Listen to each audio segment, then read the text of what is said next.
from your local news leader. Well, we can all be affected by something that we see. And that same goes for something that we hear as well. Jolie Karsten from Karsten Counseling is joining us this morning. So Jolie, how can those things affect us?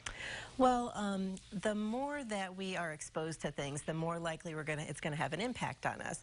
And we're all kind of familiar, most people are familiar with the term post-traumatic stress disorder, PTSD. And so when you're experiencing stress yourself, you can think of that sort of like, that's an autobiography. But then there's secondary stress, which would be like a biography, written by somebody else. Sure. So when you're hearing about someone else's story, and you're hearing that repeatedly, and you're exposed to, say, the traumatic details of that over and over again, that can result in secondary stress for you. It's like vicariously being traumatized.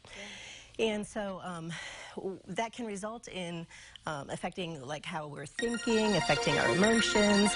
It has especially an effect on children because children just are neurologically and emotionally not as developed to be able to cope with those things.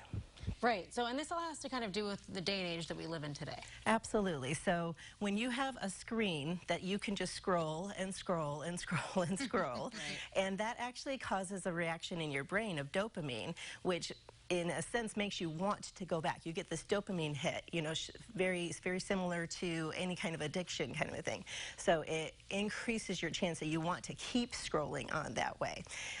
Or you just have this constant news source. You can Google anything, find anything. So if you're looking for information, you can just find it and find more and more and more and more and more. So it can really be just so overwhelming to your system. Sure.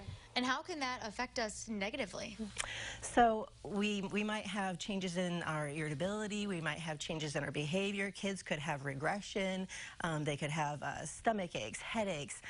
We could not want to talk to people as much, feel just less safe, feel less control in our life. Mm-hmm. Yeah, and Jolie, you have two ways that we can fight this. What's the first? So I mean, I guess the whole reason to talk about it on Motivational Monday is because there are things you can do to help yourself with this. The first thing is to set some limits for yourself.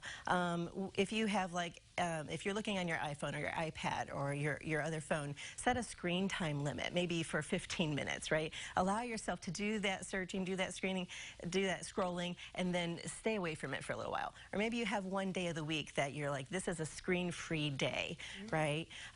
Limit it from dinner time.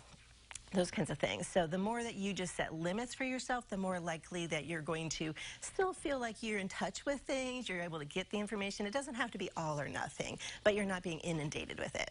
And also have some time for yourself and have some fun. Yeah, absolutely, absolutely. So play and fun are so important. That's what keeps us connected to people, and that's what helps us to sort of reset our brain. So just making sure that you're planning that, making sure that you're having that downtime and time away from all of the seriousness. Definitely. And if someone is struggling, they hear you right now, how can they find more information about you or get some help? Absolutely. So you can right now call me at 217-398-8101.